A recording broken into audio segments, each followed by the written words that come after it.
Welcome back. In just a few minutes, members of the House will be briefed by Trump administration officials days after the U.S. operation on Venezuelan soil that led to the capture of Nicolas Maduro.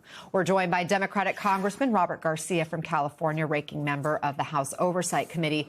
Congressman, we will talk Epstein with you in just a moment, but let's start with Venezuela.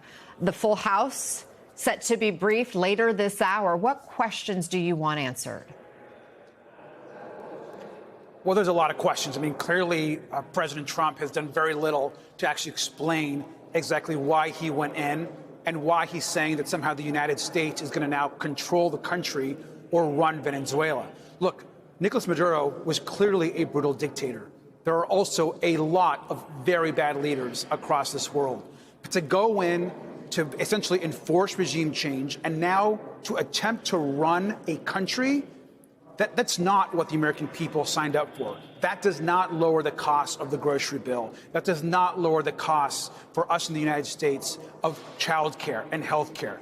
And on top of that, what we're very concerned with, and certainly an oversight, what we're very concerned with, is this idea that somehow we're going to bring in all of these oil companies, American and foreign, into Venezuela.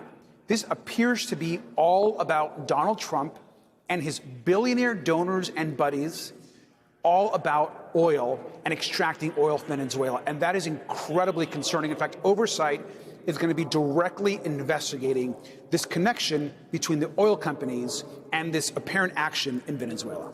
And then there's Greenland, right? The president talking about the U.S. taking control of Greenland. Several Republicans, like Congressman Don Bacon, are speaking out now against it, calling the move really dumb. Speaker Mike Johnson even said any military action to take it would not be appropriate. What are you hearing from your colleagues behind closed doors, specifically your Republican colleagues? I mean, most of them think this is insane, but they're unwilling to actually call out the president. Who in America thinks that invading Greenland or taking Greenland by force from Denmark is actually a good idea? I mean, the president this is a crazy idea by President Trump and his administration. Denmark is an ally.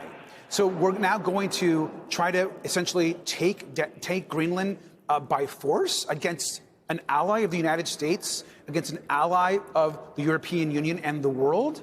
So these actions are not rooted in reality. And I think the Republican Party, Mike Johnson, and others need to stand up against Donald Trump, not just on his actions and his comments about Greenland, but also about what's actually happening right now in Venezuela.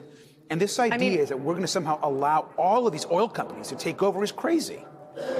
With Greenland, though, you point out Greenland's part of NATO through Denmark and is a NATO ally. So what happens to the alliance if the U.S. moves to forcibly take Greenland? Could the alliance sustain? Look, I don't know how NATO exists in the way that it has if the United States essentially becomes the aggressor to our own partner and ally and somehow begins to try to take over Greenland. I mean, this is just one of the many insane ideas that Donald Trump has. He promised to actually run on affordability. He promised to lower the cost for the American worker, for the American family. The opposite has happened. Costs continue to rise. The economy continues to struggle. And Donald Trump is out there trying to invade other countries, take over Greenland, rename the Kennedy Center. He's going out, renovating and destroying parts of the White House. I mean, this is not what we signed up for. And I think it's very important that Speaker Johnson and Republicans actually gain some courage in this moment and stand up to someone that is acting like a tyrant. President Trump also said overnight that Venezuela's oil will be sold at market price and that those funds would be controlled by him personally. It comes just hours after he said this. Watch. We're telling our defense contractors, you're going to start building faster. You know, guy makes... I have a big problem with it. I'm the king. I have sold more Boeings than any human being on earth. Did you catch that there? It's not clear if calling himself the king was just a slip of the tongue, but it did raise some eyebrows. Is there a real concern the president is turning the office of the presidency into an autocracy that serves him? I mean, there's no question that Donald Trump views himself as a king and as an authoritarian leader. I mean, he has said so those around him have said the same thing.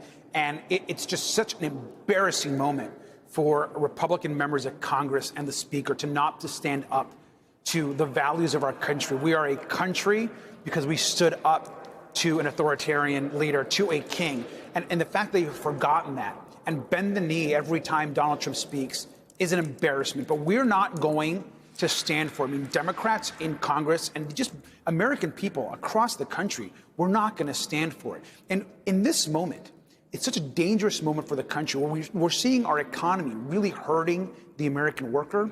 That's where the focus should be. Healthcare costs are going up. That's where the focus should be. Instead, the president is out there talking about taking over more parts of the world. He's talking about renovations at the White House. That's not where the focus should be at this moment.